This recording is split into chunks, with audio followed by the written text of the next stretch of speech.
తాలూకా మున్నూరు కాపు సంఘానికి చెందిన స్థలాన్ని ఆక్రమించి భవన నిర్మాణం కోసం ప్రయత్నిస్తున్నారని, ఈ విషయాన్ని అధికారులు గుర్తించి నిర్మాణం కోసం ఎట్టి పరిస్థితుల్లోనూ అనుమతి ఇవ్వవద్దని సంఘం అధ్యక్షులు కాళ్ల విఠల్ స్పష్టం చేశారు.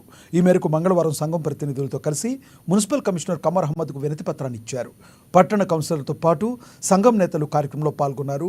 1971లో మున్సిపాలిటీ ద్వారా మున్నూరు కాపు బాలుర వసతి గృహం కోసం స్థలాన్ని ఖరీదు చేశారని, కొన్ని రోజుల క్రితం ఆ స్థలం పరిధిలోని ఫిర్దోస్ ఖాన్ అనే వ్యక్తి ఆక్రమణలు జరిపి భవన నిర్మాణం కోసం ప్రయత్నిస్తున్నారని కాళ్ల విఠల్ తెలిపారు. గతంలోనూ ప్రజాప్రతినిధులు, సంఘం నేతల కృషి ఫలితంగా ఆ స్థలం సంఘానికి చెందినదేనని రుజువు చేసినప్పటికీ ప్రస్తుతం హైకోర్టు కేసు నడుస్తుందని చెప్పారు. అధికారులు మారినప్పుడల్లా భవన నిర్మాణం కోసం దరఖాస్తులు చేస్తున్నారని, అధికారులు ఈ విషయాన్ని గ్రహించి నిర్మాణం కోసం ఎట్టి పరిస్థితుల్లోనూ అనుమతులు ఇవ్వవద్దని సూచించారు.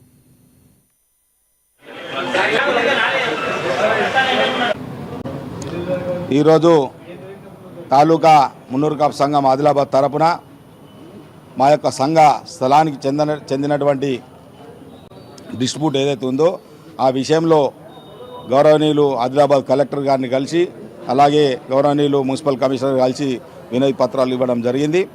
మరి గతంలో 1971లో మా కుల పెద్దలు స్వర్గీయులందరూ కూడా 1971లోనే మున్సిపాలిటీ ద్వారా వేలంలో ₹1 గజం లెక్కన కొని పెట్టడం జరిగింది.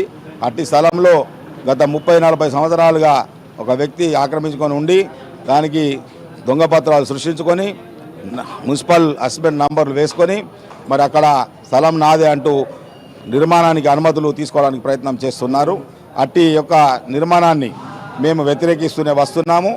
ఈరోజు మేము కూడా కోర్టుకు వెళ్ళినాం కాబట్టి కోర్టులో ఉన్నటువంటి స్థలానికి వివాదానికి సంబంధించిన విషయంలో మున్సిపల్ కమిషనర్ గారు ఎలాంటి అనుమతులు ఇవ్వకూడదని చెప్పి మరి ఆ విషయంపై కలెక్టర్ గారికి మరి కమిషనర్ గారికి ఈరోజు మేము మెమరాండాలు ఇవ్వడం జరిగింది.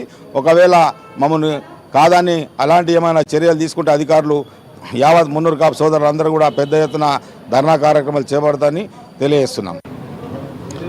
ఈరోజు